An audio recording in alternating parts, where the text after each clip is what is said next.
दोस्तों नमस्कार। दोस्तों, आज के न्यूज़पेपर्स में कई सारे आर्टिकल्स ऐसे आ रहे हैं जिसमें कहा जा रहा है कि कल का दिन लास्ट है।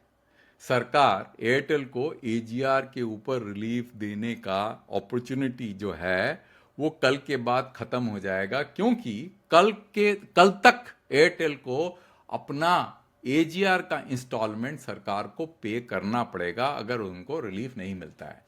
अब अगर आपको याद हो तो मैंने 2 महीने पहले एक वीडियो बनाया था जिसमें मैंने कहा था कि उनको रिलीफ मिलना कितना मुश्किल है, एयरटेल को रिलीफ मिलना एजीआर के मामले में कितना मुश्किल है, बिकॉज बिना कोर्ट के इन्वॉल्वमेंट में सरकार उनको रिलीफ नहीं देगी। इस वीडियो का जो लिंक है मैं डिस्क्रिप्शन में डाल दूंगा। दोस्तों, मैं आज वीडियो बना क्यों रहा हूं? इसलिए बना रहा हूं दोस्तों, क्योंकि ये जो नंबर है कि कितना पे करना है, कल 10,000 करोड़ पे करना है कि 5,000 करोड़ पे करना है कि कोई और नंबर पे करना है, ये काफ़ी कंफ्यूजन है। इसके अंदर में काफ़ी सारे नंबर फ्लोट हो रहे हैं कि एयरटेल को कितना पे करना है, टाटा को कितना पे करना है, टेलीनॉर को कितना पे करना है, क्योंकि सब लोग जो है एक ही कंपनी में मर्ज हो गए हैं। इसमें क्या हुआ है कि टाटा और टेलीनॉर ने एयरटेल को इंडेमनीफाई करके रखा हुआ है कि आप जो है पे कर दीजिए, मैं आपको पैसा वापस कर दूंगा। अब जो इंडेमनिफिकेशन का भी जो पॉइंट है वो भी थोड़ा कंफ्यूजिंग है। इसलिए दोस्तों, आज के वीडियो में हम ये आकलन करेंगे, एनालाइज करेंगे एक्चुअली किसको कितना पे करना है। इसके लिए दोस्तों मैंने ये एक्सेल शीट बनाया जो आपके सामने है। इस एक्सेल शीट का पहले तो आप स्क्रीनशॉट ले लीजिए, है ना। उसके बाद में धीरे धीरे मैं आपको समझाता हूं कि एक्चुअली ये एक्सेल शीट कैसे बनाया है और कैसे मैंने एनालाइज किया है कि किसको कितना पेमेंट करना है। तो पहले तो शुरू करते हैं एजीआर के जजमेंट से। एजीआर का जजमेंट आया था 1 सितंबर 2020 को। तो यहां पे जो प्रिलिमिनरी असेसमेंट का जो टेबल था, इसके अंदर में Bharti Airtel group and Telenor को क्लब करके उन्होंने एक नंबर दिखा रखा था जो कि 43,980 करोड़ था। इसमें भारती ने 18,004 करोड़ पे कर दिया था और उनको बकाया पे करना था 25,976 करोड़। अब 25,976 crore includes that of Telenor. क्यों टेलीनॉर इंक्लूडेड है? क्योंकि यहां पे मेंशन है ना, देखिए टेलीनॉर भी इंक्लूडेड है, क्लब किया हुआ है, ठीक है। इसीलिए दोस्तों मेरा पहला जो आइटम है, जो नंबर है, वो 25,976 करोड़ है।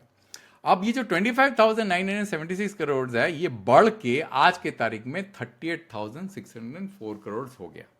अब ये इंपॉर्टेंट है, ये नंबर में टेलीनॉर इंक्लूडेड है। अब टेलीनॉर को अगर मैं अलग करूं, और वो अलग कैसे किया है मैंने, वो भी मैं आपको समझा देता हूं, वो बता देता हूं मैं कि उसके लिए आपको FY21 का स्टेटमेंट देखना पड़ेगा। FY21 के स्टेटमेंट में अगर आप देखेंगे, भारती का जो बोरोइंग का जो टेबल है, ये वाला जो टेबल है, जो उनके एनुअल रिपोर्ट आ रहा है, AR भारती का एनुअल रिपोर्ट FY21 का, इसको अगर सब ऐड कर देते हैं, आप ये सारा ऐड कर देते हैं, because this is the deferred payment liabilities as of 31 March 21, तो ये नंबर निकल के आता है जो मैंने अपने टीम लिखा हुआ है यहां पे 24,844 करोड़। अब ये नंबर जो है 25,976 करोड़ से कम है। क्योंकि कम है ना, अब देखिए ना, ये वाला जो नंबर मैं आपको बता रहा हूं, फिर से दोबारा देखते हैं। ये आपके पास डॉक्यूमेंट है सामने, ये जो टेबल है, ये है एनुअल रिपोर्ट FY21 का एज ऑफ 31 मार्च 21। अब पूरा का पूरा जो नंबर आएगा वो ये आइटम, ये 4 नंबर को ऐड करके आएगा। नंबर कितना आता है? नंबर आता है 24,844 करोड़। अब ये 24,841 crore is less than 25,976 crore. कैसे हो गया? इसका मतलब इस नंबर में भारती ने टेलीनॉर का नंबर इंक्लूड नहीं किया। अब उसके बाद क्या हुआ, FY22 के अगर रिपोर्ट में जाएंगे और फिर वो ऐड करेंगे, ये सारे तीनों, ये चारों नंबर ऐड करेंगे, ये नंबर बढ़ के कितना हो गया? ये नंबर बढ़ के हो गया 30,343 करोड़। इसीलिए दोस्तों जब आप बैक कैलकुलेट करते हैं तो ये नंबर आता है 28,995 करोड़। क्यों? आपको पता है 8% इंटरेस्ट, आप 1/1.08 से डिवाइड कर दीजिए इस नंबर से, तो you will get this number. तो इससे आप जब इसको सब्ट्रैक्ट करेंगे तो आपको टेलीनॉर का नंबर मिल जाएगा। फिर आप इसको एस्केलेट करते रहिए तो you will get this number here. तो इसलिए आपको पता चल जाएगा कि ये जो टोटल नंबर है जो कि इनके एनुअल रिपोर्ट में दिख रहा है, उसमें टेलीनॉर का नंबर कितना है। It is just an academic exercise, पर इसका इंपॉर्टेंस मैं आपको बताऊंगा कि क्यों इतना इंपॉर्टेंट है नंबर एनालाइज करना। तो भारतीय अलोन वुड बी 34,181। अब प्रॉब्लम क्या है दोस्तों, ये हमको पता नहीं कि ये जो 44,000 4,423 करोड़ का जो नंबर है, सॉरी 4,423 करोड़ का जो नंबर है, ये इंडेमनिफाइड है कि नहीं, क्योंकि भारती ने अपने एनुअल रिपोर्ट में कोई भी नोट नहीं लिखा जिसमें ये पता चलता है कि ये जो नंबर इंडेमनिफाइड है। अब देखिए, कहीं नहीं नोट लिखा है उन्होंने, कुछ पता नहीं मेरे को कि इंडेमनिफाइड है कि नहीं। और आखिरी वाला स्टेटमेंट देख लीजिए, उसमें भी आप दिखेंगे, यहां पे ऊपर जाऊंगा तो आप देखें, यहां पे ये देखिए, यहां पे कोई भी नोट नहीं है जिसमें ये बताता है कि ये नंबर इंडेमनिफाइड है, ठीक है ना। इसलिए पता नहीं चलता कि ये नंबर इंडेमनिफाइड है कि नहीं। तो अगर ये नंबर, टेलीनॉर का नंबर अगर सब्ट्रैक्ट कर देते हैं तो भारती का नंबर क्या आता है, as per the Supreme Court judgment जो आउटस्टैंडिंग है 34,181 करोड़, ठीक है ना दोस्तों। ये तो हो गया आपका सुप्रीम कोर्ट जजमेंट के नंबर। एक और नंबर है जो कि एनुअल रिपोर्ट में है, जिसको बोला जाता है provisions. Provision is on top of the number which has been shown in these tables. ये जो टेबल होता है बोरोइंग का, इसके ऊपर के नंबर होते हैं। आप अगर लेटेस्ट एनुअल रिपोर्ट में जाएंगे और नीचे जाएंगे प्रोविजंस के अंदर में, जहां पे लिखा हुआ है एजीआर मैटर, यहां देखेंगे आपको, तो आपको प्रोविजन के नंबर नजर आएंगे। जो क्लोजिंग बैलेंस है वो है 52,211 करोड़, ठीक है। इसके अंदर में ब्रेकअप दे रखा है, टेलीनॉर का कितना बेकर है और टाटा का कितना ब्रेकअप है, ये नंबर यहां मेंशन्ड है।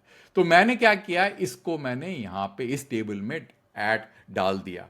तो सारे एनुअल रिपोर्ट देख लिया मैंने, FY22, FY23, FY24, FY25 सारे नंबर दे दिए।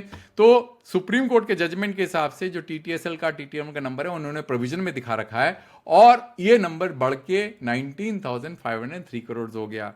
टेलीनॉर का अलग से नंबर दिखा रखा है on top of this number, ये आपका 2,876 करोड़ हो गया है।